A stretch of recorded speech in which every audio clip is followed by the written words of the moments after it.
Let's have a little chat.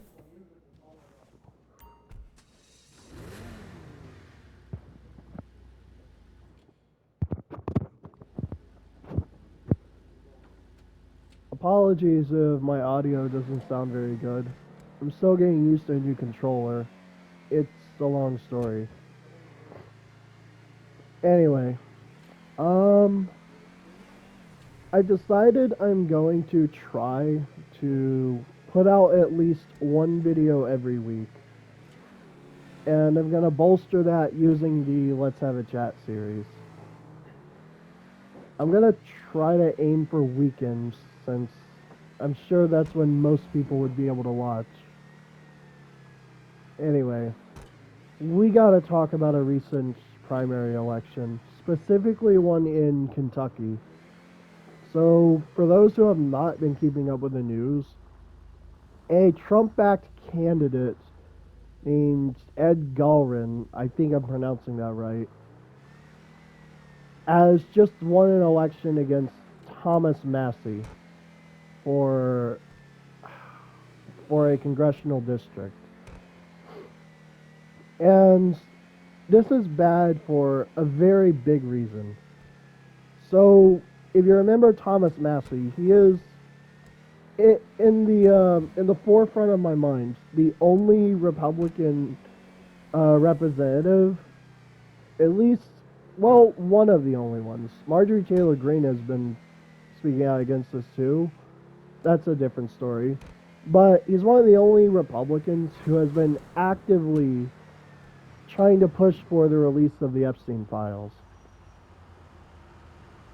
And of course, go figure, a Trump backed candidate, one that Trump basically put in his place, as just won against Thomas Massey. So, whatever ability Massey may have had before to try and push for the release of the files is now gone.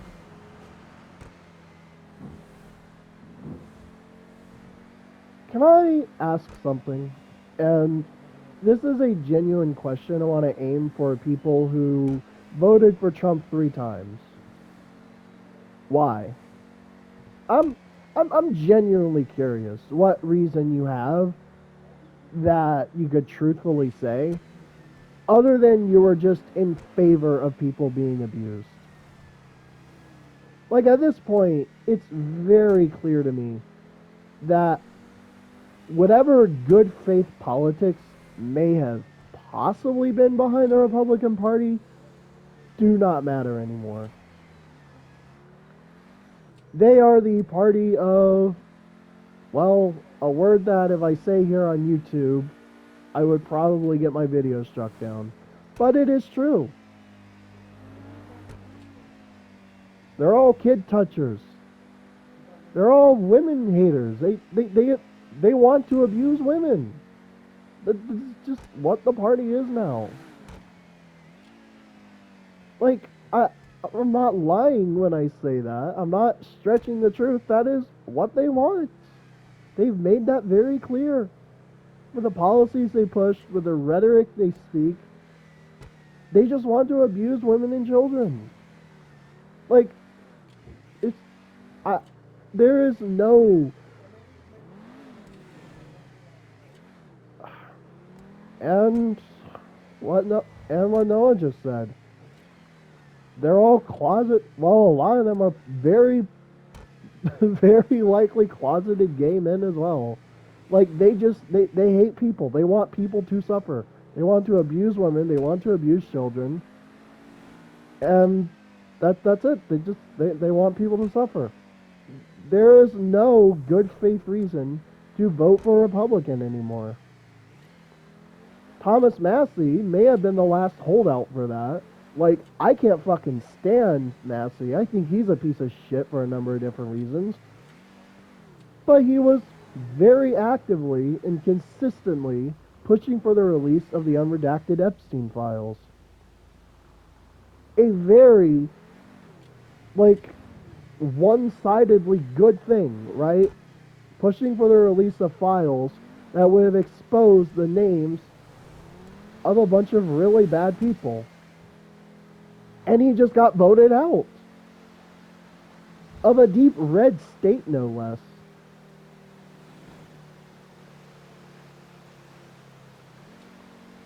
I have to wonder, when is this country collectively going to stop kidding themselves? Like, this is just, this is the party of abusers now. That's all they are. They have made that very clear.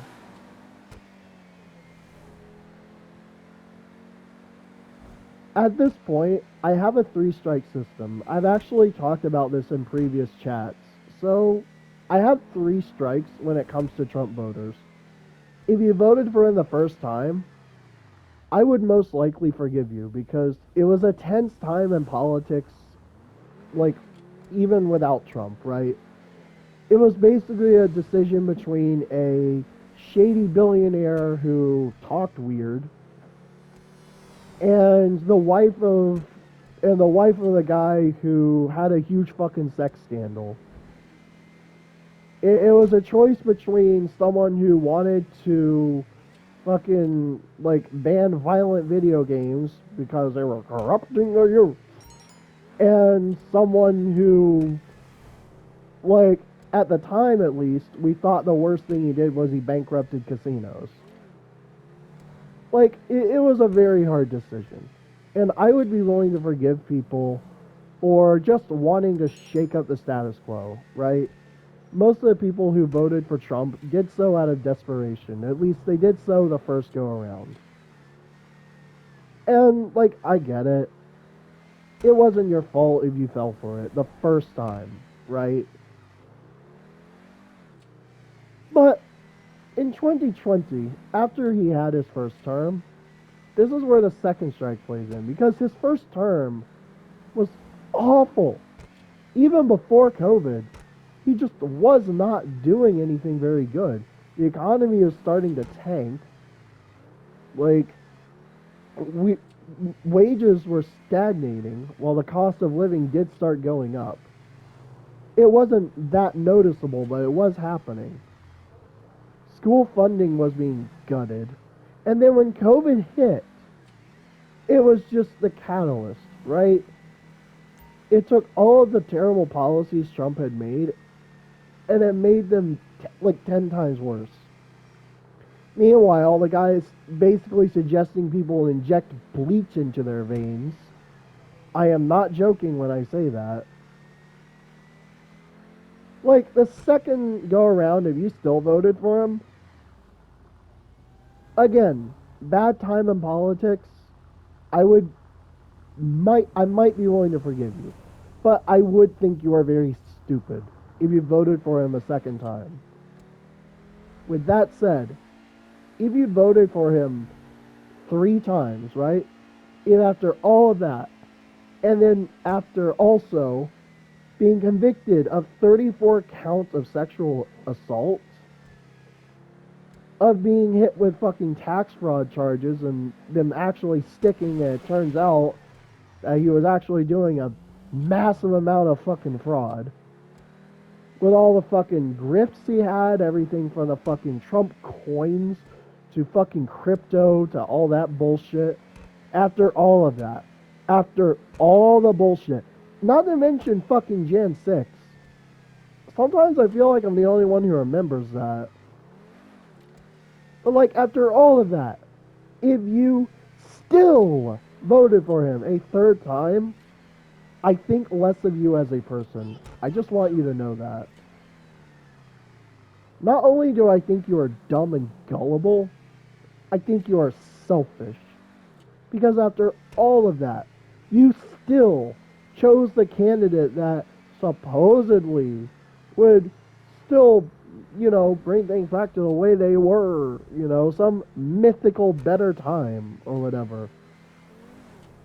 Not to mention, I keep hearing this from people, right, who say that they voted for Trump because of the economy, but he would have been good for the economy. Look around you. Prices keep going up. Wages are staying the exact same as they were in 2008. Food is getting more expensive. I can't buy a new fucking computer because I am still struggling just to pay rent and get groceries. As much as I would love to get a Steam machine, I don't even know if I'll be able to. We don't fucking own anything anymore. Like, things have only gotten worse. And as much as we all hate Biden, I don't like Biden either. Things were at least somewhat stable, right? Like, like the wound had been covered at the very least. Now it's a big gaping hole in the flesh of this country. They are bleeding this country dry, and they are going to keep doing it until there is nothing left. They're doing it as we speak. They don't care about you. They don't care about me. They don't give a shit. The Republican Party, or what it once may have stood for, is dead. I can't say for sure if they ever did actually stand for anything. But now it's very clear to me that if there is anything that they do stand for, it's raping this country.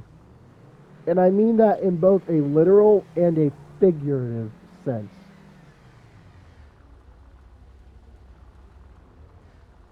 So let's not kid ourselves. You know, in 2018,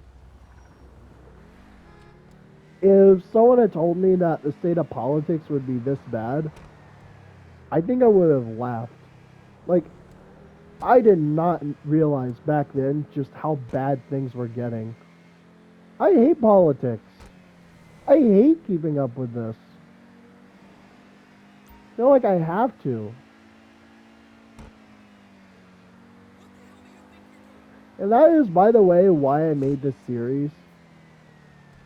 I want to try to be one sane voice in a sea of absolute fucking lunatics. I want to try to at least reassure people watching that they are not going crazy, that things are getting worse. We do have people to blame, and that we should be doing more to stop it. Anyway, that's it for now. I'm out. I was supposed to go to the beach, but they completely shut down the Elysian Fields freeway.